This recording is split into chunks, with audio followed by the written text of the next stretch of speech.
Eu cumprimento o povo de Deus com a paz do Senhor. Eu confesso para os irmãos, eu sempre digo isso para minha esposa. Eu, estando perto do pastor Emilson, eu me constranjo.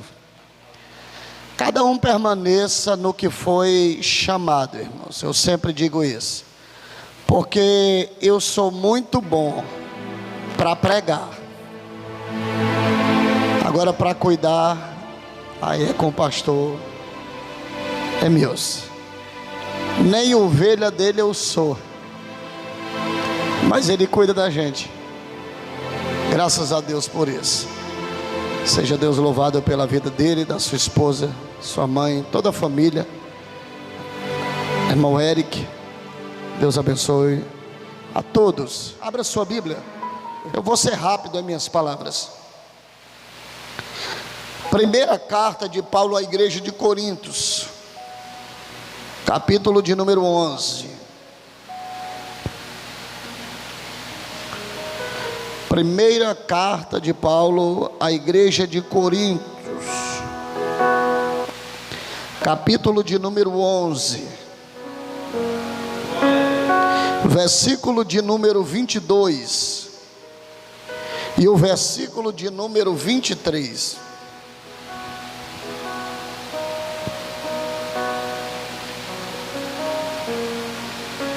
Todos encontraram? Diz assim a palavra de Deus. Primeira carta de Paulo à igreja de Coríntios, capítulo de número 11, verso 22 e 23. Não tendes porventura casas para comer e para beber? Ou desprezais a igreja de Deus e envergonhais aos que não têm? O que vos direi? Devo louvar-vos? Eu não vos louvo, porque eu recebi do Senhor o que também vos ensinei, que o Senhor Jesus, na noite que foi traído, tomou o pão, e tendo dado graças, o partiu e disse: tomai e comei, isto é o meu corpo que é partido por vós, fazei isto em memória de mim. Pode sentar.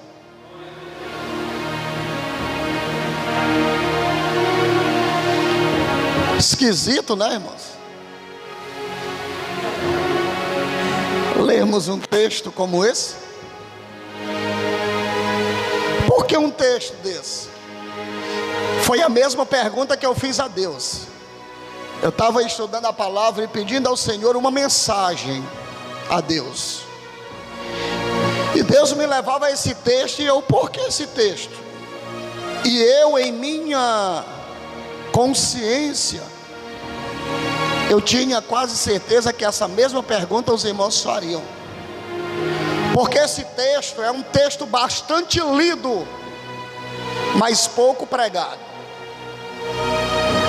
É um texto conhecido pela sua leitura e não pela sua existência. Um texto que todas as igrejas do mundo inteiro citam, a partir do versículo de número 23 do capítulo 11 da primeira carta de Paulo à igreja de Coríntios, em um ato de ritual, memorização, trazer à memória o sacrifício de Jesus Cristo. Porém, existe uma história por trás dessas páginas seletivas da Bíblia Sagrada, das Escrituras. Por detrás dessas linhas existe uma história. Paulo, que foi convertido aos gentios, que se tornou o apóstolo dos gentios. Paulo, que pregou com muita autoridade, com muita intrepidez, estava a serviço de Roma, quando no caminho de Damasco, a Bíblia Sagrada diz que Jesus aparece a ele como um flash de luz, e ele cai por terra. Depois disso, Paulo é transportado para a casa de Judas, e ali passa por 3 dias, cego, mas orando. Cego, mas orando. A Bíblia diz que o Espírito de Deus impele o profeta e expressa-se para ele por nome de Ananias. Ananias, ele vai até a casa de Judas, de Simão, e vai liberar uma palavra profética para Paulo. O texto sagrado diz que naquele momento a visão de Paulo, ela se abriu, e Paulo começa a pregar com muita autoridade a mensagem de Cristo. Muitos não entenderam porque Paulo outra hora era um perseguidor, e agora Paulo, ele começa a defender a bandeira do Evangelho. O texto sagrado diz que quando Paulo ele começa a pregar com muita audácia, a Bíblia Sagrada diz que todo o concílio de Roma, todo o concílio judaico começou a perseguir a Paulo, e Paulo começou a causar muito tumulto, e começou a causar muita inveja para aqueles que faziam parte da cúpula da sinagoga, entre eles o maioral Pedro. A Bíblia Sagrada diz que Pedro ele chama Paulo para uma conversa, e diz: irmão Paulo, você está causando muito tumulto, a perseguição está se proliferando ao nosso meio. Faça o seguinte, se esconda por um espaço de tempo, daqui a pouco nós iremos te buscar. Quando a poeira baixar, quando todos se esquecerem do que está acontecendo, do que aconteceu, nós iremos te buscar e vamos te chamar para o ministério. A Bíblia Sagrada diz que Paulo ele retorna para a sua casa como de costume. Paulo era novo convertido, e todo novo convertido, ele acredita na palavra daquele que já tem 20, 30 anos de evangelho. Paulo ele tinha muito conhecimento, já era um homem formado, mas Paulo agora é novo convertido, e Paulo vai acreditar na conversa de Pedro, que disse: irmão Paulo, fica guardado, fica aí por algum tempo, quando a poeira baixar nós vamos te buscar. Passa-se o primeiro ano, passa-se o segundo ano, terceiro ano, chegamos no 13º ano, completado o 14º ano, e Paulo permanece com a esperança de que alguém um dia viria buscar ele. Aquilo que era para ser uma semana, um mês, durou 14 anos. A Bíblia Sagrada diz que depois de 14 anos, Gálatas capítulo de número 2, a Bíblia Sagrada diz que estão em uma reunião de apóstolos, e diz o texto sagrado que algumas pessoas começaram a separar pessoas para o ministério. Existia um homem na Bíblia Sagrada que, por conta do seu dízimo alto, ele foi separado para o presbitério por nome de Timóteo, por nome de Barnabé, perdão. E diz a Bíblia Sagrada que disseram assim: olha, nós temos um trabalhozinho lá depois do deserto, separa Barnabé, manda Barnabé para este trabalho, ninguém quer ir para lá. Porém a Bíblia Sagrada diz que naquele momento o Espírito Santo ele desce naquele recinto, e o Espírito Santo ele enche o profeta e diz assim: separe não só a Barnabé, mas separe também a Paulo para a obra que eu vos tenho chamado. Antes de eu adentrar no texto que Deus colocou no meu coração, eu quero aplicar uma palavra de Deus para a sua vida. Perceba que Pedro diz assim para Paulo: Paulo, fica aí aguardando um pouquinho, que daqui a pouco, quando a poeira baixar, nós vamos te buscar. Mas a Bíblia diz que passa-se 14 anos e ninguém vai chamar a Paulo, todo mundo se esquece de Paulo.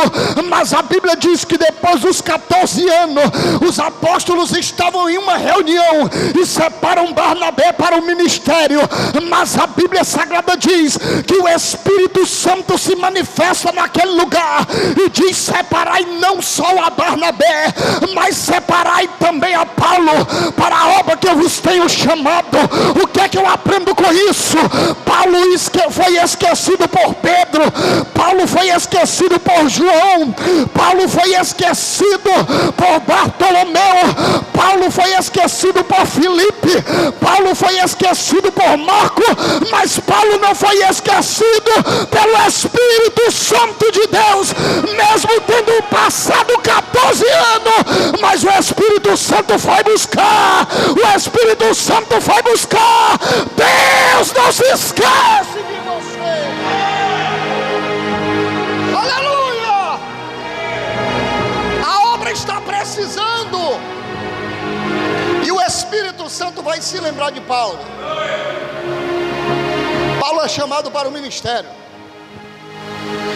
e Paulo, ele vem com muita autoridade, muito conhecimento.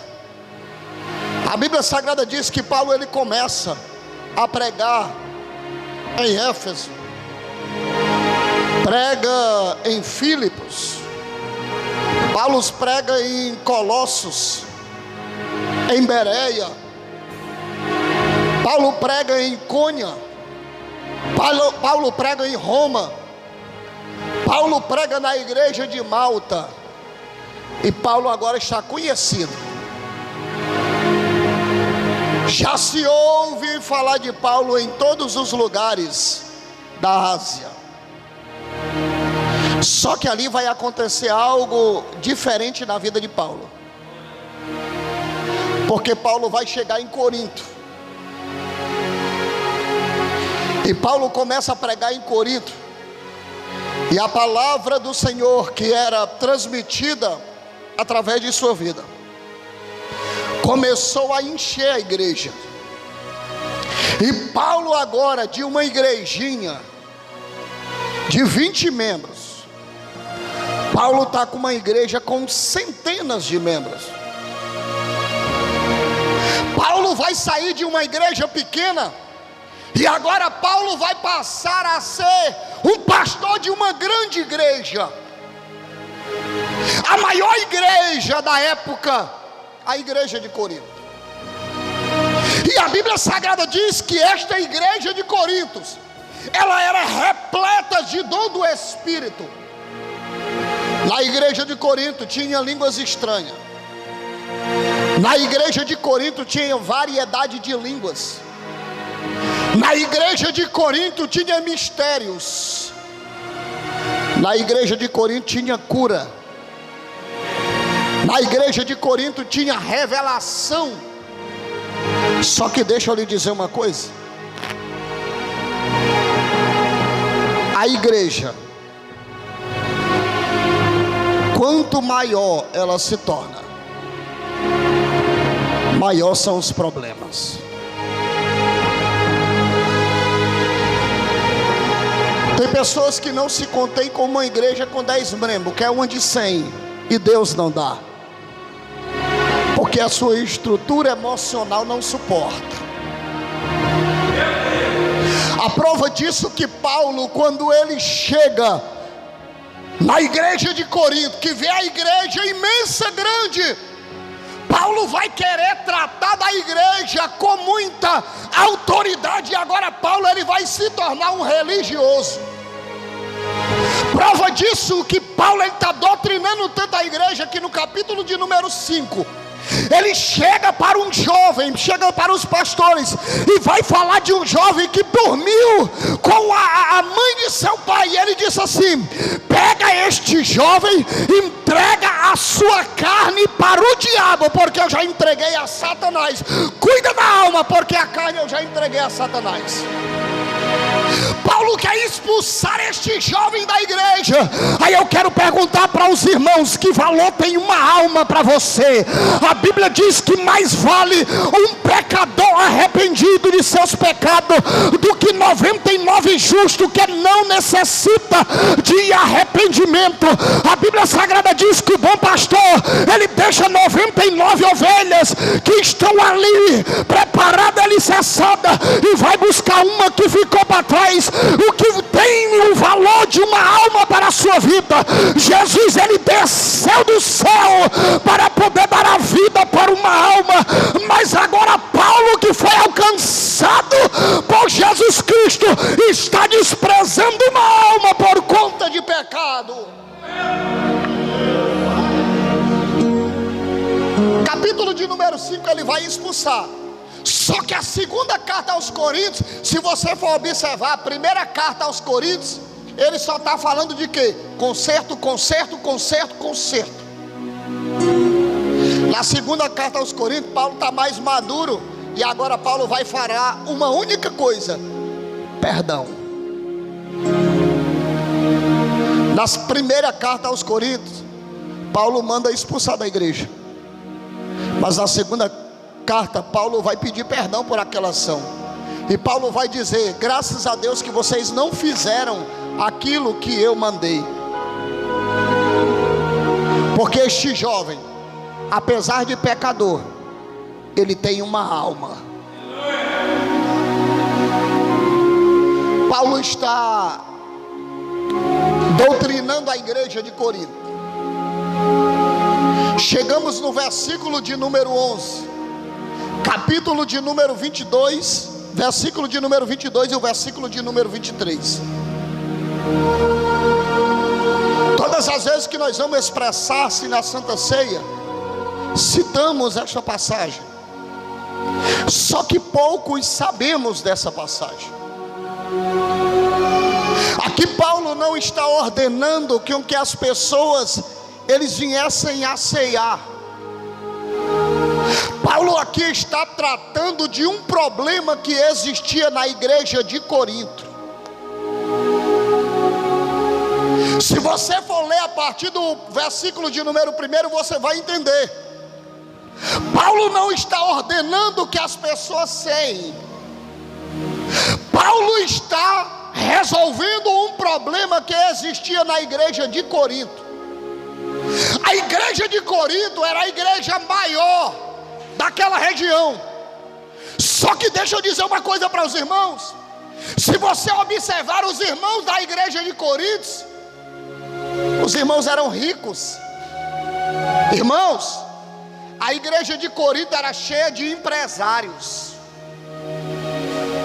pessoas que tinham um padrão de vida bastante elevado.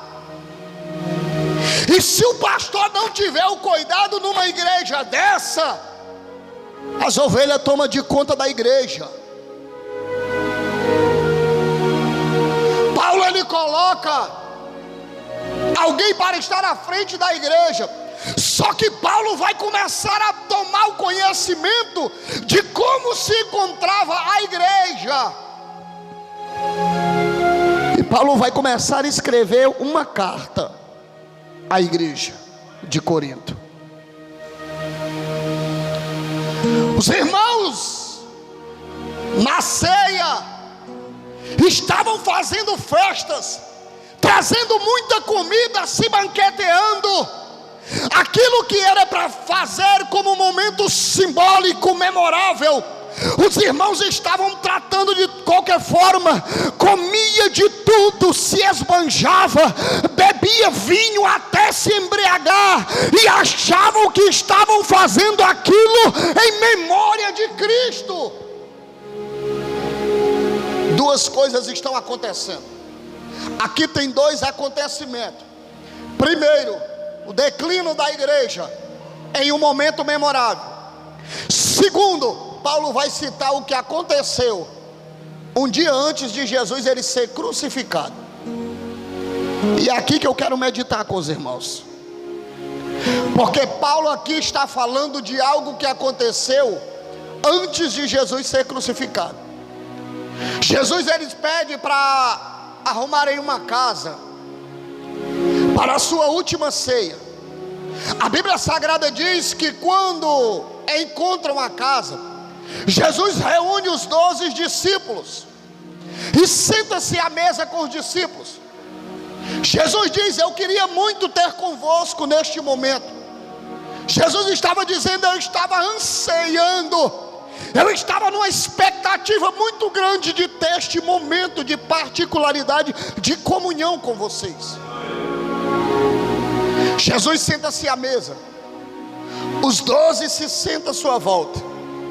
Só que sabe o que eu acho lindo, meus irmãos? E é isso aqui que eu vim trazer para os irmãos. Quem estava na mesa?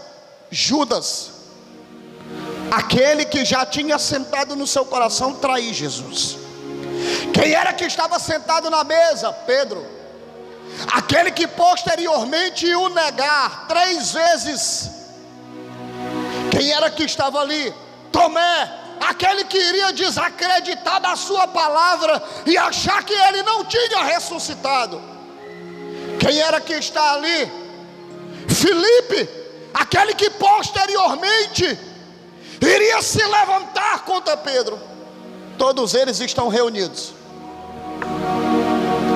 mas eu não vejo Jesus expulsando nenhum da mesa. Jesus, ele sabia tudo que eles iriam praticar posteriormente àquilo. Mas Jesus, a Bíblia diz que quando ele toma o pão, a Bíblia diz que Jesus, ele parte o pão e entrega o pão a cada um deles. Irmãos, isso aqui é tremendo, isso aqui é poderoso demais. Tinha um do lado de Jesus que ia trair Jesus, mas nem por isso Jesus deixou de partir o pão com ele. Não, Jesus sabia que ele ia vender ele por 30 moedas de prata, mas Jesus está estendendo a mão e está partindo o pão com ele. Pedro está na sua frente, mas Jesus sabia que ele ia negar ele 3 vezes antes que o galo cantasse 2 vezes. Mas Jesus está partindo o pão com ele. Que negócio é esse? Sabe o que é que eu aprendi, irmãos? Porque Jesus, ele diz: eu queria muito ter convosco neste momento. Jesus queria uma particularidade com eles. Jesus queria comunhão com eles. O pão, ele fala de comunhão. Mesa, ele fala de comunhão. Jesus estava dizendo: meus filhos, aquele que tem parte comigo, ainda que alguns virem as costas, mas o pão tem que ser partilhado, tem que se sentar junto. Ninguém tem muito para compartilhar, mas o pouco que você tem que partir com aqueles que estão do seu lado. Jesus está dando ensinamento, mesmo virando as costas para mim, mas eu vou partir o pão, porque eu tenho comunhão com os meus filhos. Aleluia! Jesus, ele poderia ter expulsado Judas dali. Não, Jesus, ele não expulsou Judas. Jesus, ele não expulsou Judas. Permaneceram os 12 juntos. A opção depois do pão partido foi, sabe para quem? Judas sair. A Bíblia Sagrada diz que eles ceiam. E agora este mesmo, eu só falei isso em um ato simbólico para os irmãos virem e compreenderem o que está acontecendo na igreja de Corinto. Sabe o que está acontecendo na igreja de Corinto, irmãos? Versículo de número 22. Paulo faz uma pergunta para a igreja: vocês querem que eu louve em vocês? Eu não os louvarei. Por que Jesus disse isso? Paulo, ele faz uma pergunta para a igreja: vocês querem que eu louve vocês por isso? Aí ele traz uma afirmação: eu não os louvarei. Por quê? Olha o que ele diz: ou desprezais a igreja de Deus e envergonhais os que não têm? É uma pergunta de Paulo. Desprezaram a igreja do Senhor e envergonharam os que não têm. O que Paulo estava querendo dizer com aquela expressão, irmãos? Sabe o que estava acontecendo na igreja de Corinto? A igreja de Corinto era cheia de empresários. E quando era na época dos banquetes, eles se fartavam, tanto para alimentar os seus prazeres, pastor, quanto para envergonhar e desprezar aqueles que não tinham. Eu vou repetir de novo para você sair com essa mensagem no seu coração. Aqueles que tinham, comia bastante, se fartavam, na frente daqueles que não tinham. Sabe para quê? Para alimentar os seus prazeres e o seu egocentrismo, e para humilhar aqueles que não tinham o que comer. Aí Paulo faz uma pergunta: vocês querem que eu louve vocês disso? De forma nenhuma. Por quê? Porque Paulo, ele leu o que Marcos havia escrevido no capítulo de número 8 do Evangelho de Marcos, aonde o povo estão há 3 dias ouvindo Jesus, estão cheios da palavra, estão alicerçados, cheios da presença. Agora Pedro se levanta com a cúpula judaica e diz assim: manda o povo embora, Jesus. Jesus disse assim: não vai sair ninguém daqui. Não vai sair ninguém daqui.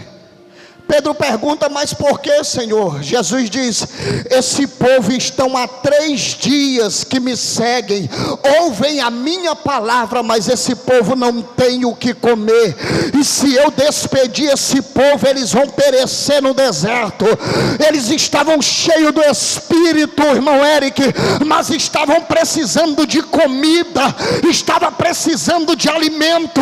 Jesus estava dizendo: eles podem estar cheios da palavra, mas eles precisam de uma estrutura física, senão eles vão morrer. O que é isso? É a mensagem de Cristo. Olha, vocês cuidem da doutrina da igreja, mas nunca esqueçam dos órfãos e nem das viúvas, porque um dia eu tive fome e vocês me deram de comer, eu tive fome, eu tive sede e você me deste de beber, eu tive enfermo e você me visitaram, eu tive preso e vocês foram acolhendo. Mas Senhor, quando foi que nós fizemos isso, Senhor? Quando vocês fizeram por qualquer um desses meus pequeninos, vocês estavam falando por mim. Sabe o que é que Jesus estava dizendo? A mensagem do Evangelho não é só palavra, a mensagem do Evangelho não é só palavra, a mensagem do Evangelho é pão, a mensagem do Evangelho é pão. Pregue a palavra, mas alimente. Pregue a palavra, mas alimente. Pregue a palavra, mas alimente. Jesus disse: eu sou o pão vivo que desceu do céu. Quem come deste pão jamais terá fome. Bendito e exaltado é o nome do Senhor.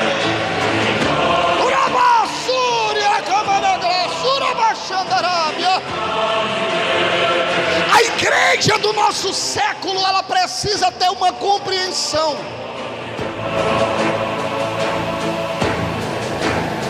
que não é só palavra.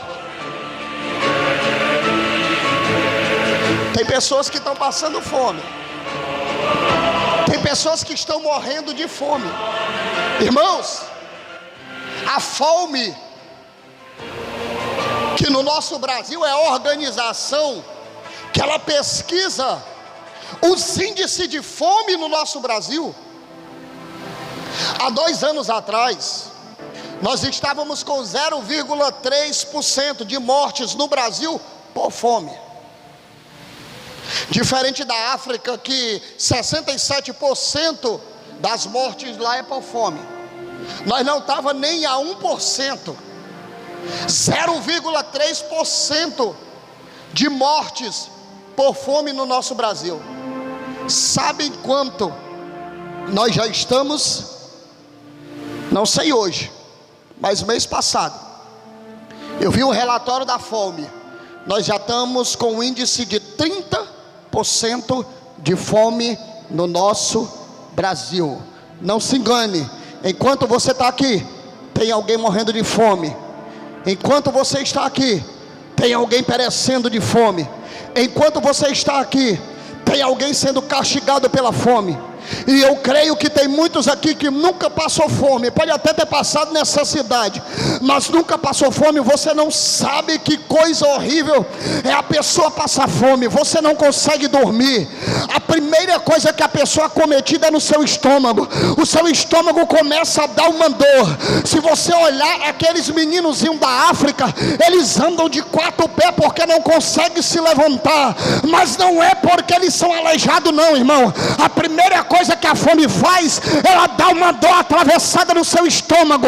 Você passa a se encurvar e passa a andar assim. Com 3 dias você já está andando de 4 pés porque não consegue esticar o couro da sua barriga, porque o estômago já está prensado, já está ligado no outro, e aquela pessoa vai andar de 4 pés até ele definhar e morrer ali de fome. Mas você pode alimentar uma vida, você pode suprir a necessidade de alguém, depende de você. Evangelho não é só palavra, evangelho é pão.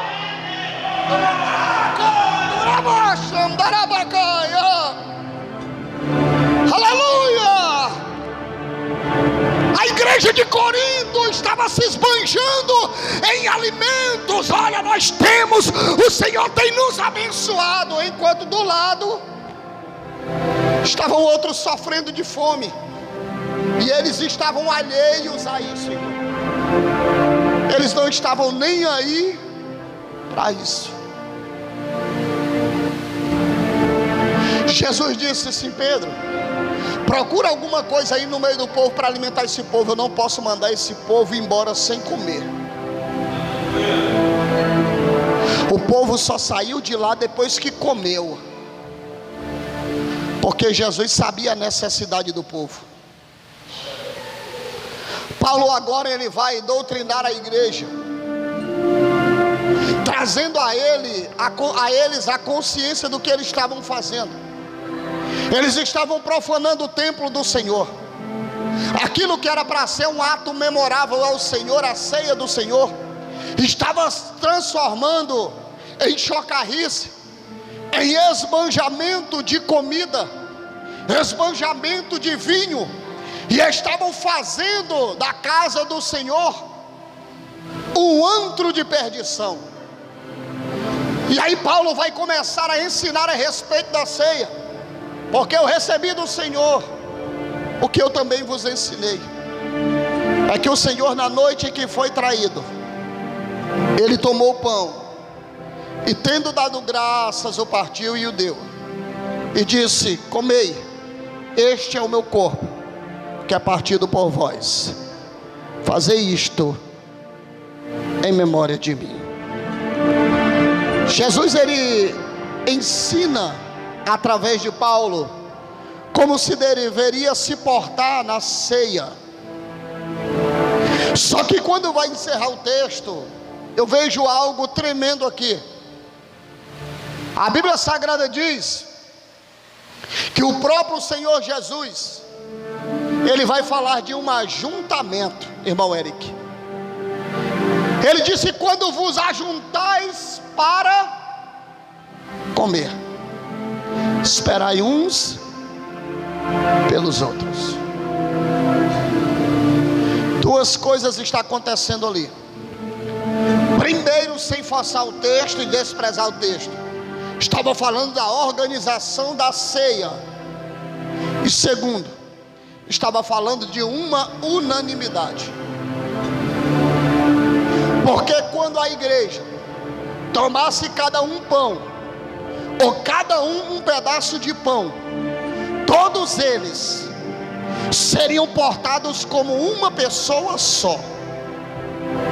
A palavra unânimes significa tornar-se um.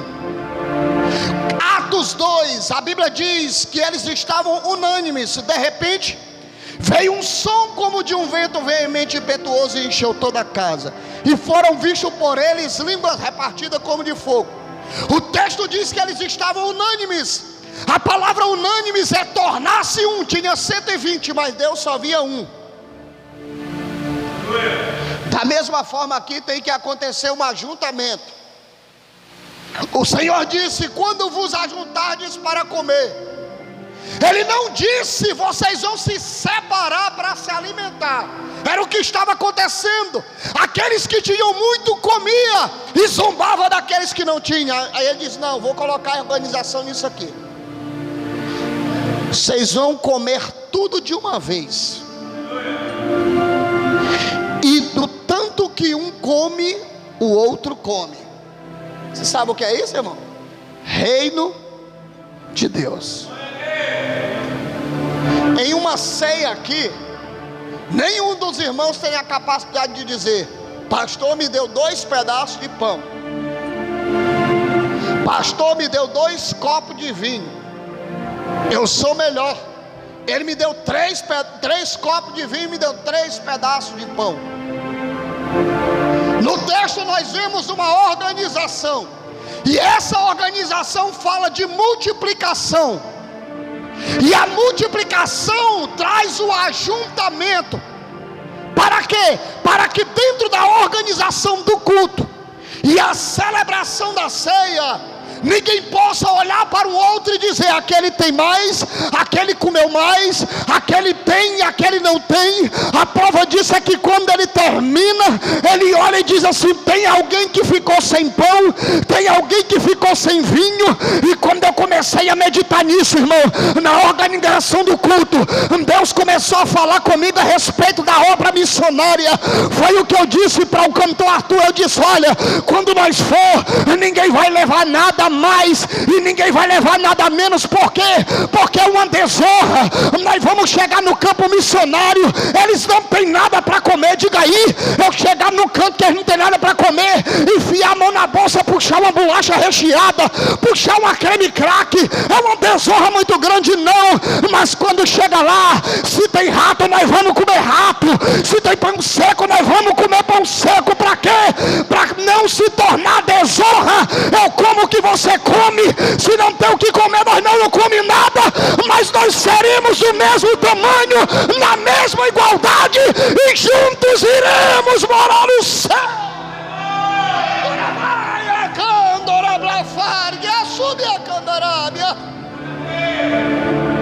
Aqui está falando de uma organização que aponta para o céu, mas essa organização primeiro ela acontece terrena. Perceba o ato simbólico. Os hebreus estão com fome.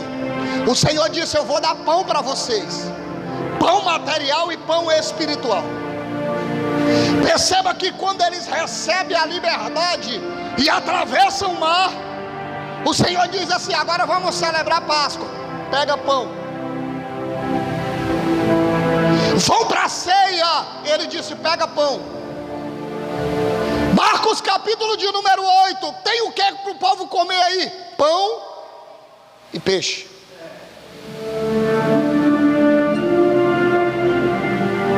Elias, o que é que tem lá na casa de Sarepta? Não, tem só farinha. Vamos fazer um pão, um bolo e vamos comer.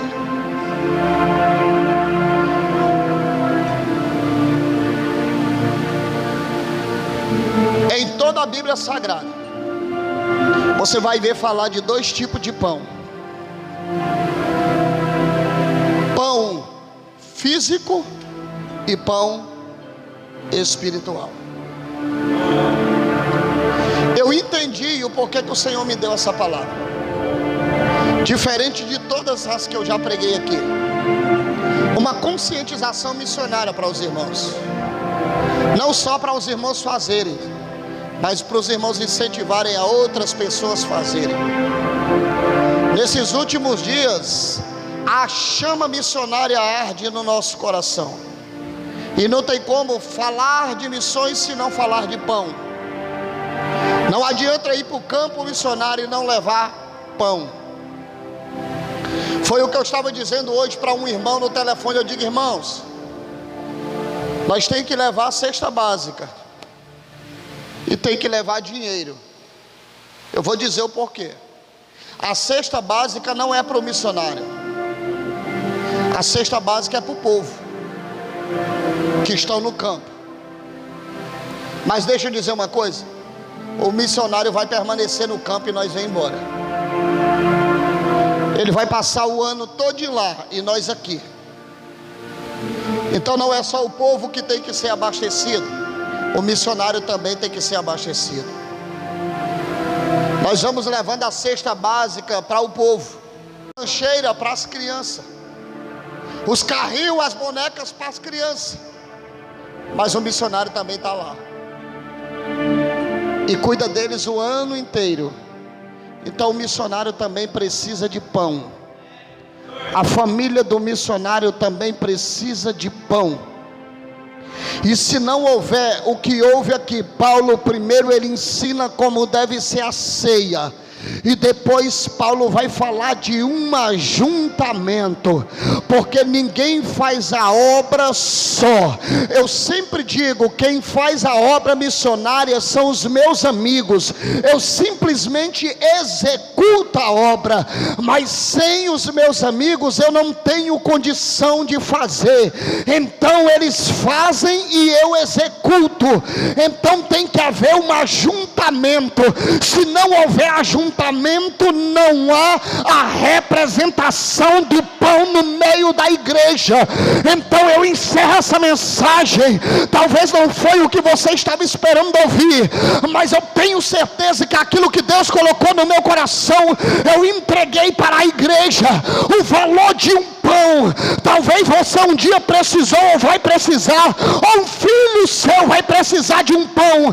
E a Bíblia Sagrada diz que quando você oferta até um copo de água para um servo do Senhor, até a tua posteridade ela será abençoada. Sabe quem é a tua posteridade? É o filho dos teus filhos. Ou seja, hoje o que você abençoar alguém, o filho dos teus filhos vai ser abençoado. Sabe por quê? Porque eu posso me esquecer, a minha esposa pode se esquecer, o pastor Emílio pode se esquecer, a esposa dele pode se esquecer, mas existe um no céu que lá está registrado no livro das obras e não será apagado. Ele recompensa as tuas obras. Só quem quer nesta palavra, levanta a mão e adora. Levanta a mão e adora. Só quem quer nesta palavra, adore, adore, adore. Adore. Eu quero profetizar sobre a tua vida. O maná do céu vai descer sobre a tua vida. O pão vivo vai descer sobre a tua vida. A providência de Deus vai descer sobre a tua vida. Receba dons espirituais. Receba a cura na tua vida. Receba o batismo com o Espírito Santo. Receba a liberdade de espírito. Receba os dons de Deus da tua vida. Receba a libertação da tua casa. Eu profetizo em nome de Jesus Cristo de Nazaré que Deus vai curar, vai transformar, vai libertar, vai lapidar, vai edificar, vai levantar, vai curar, vai salvar, vai operar o milagre na tua vida e 100 vezes mais Ele vai restituir na tua vida. Vai restituir, vai. Quem quer, levanta a mão e adora. Levanta a mão e adora. Levanta a mão e adora. Deus vai restituir na tua vida. Adoro.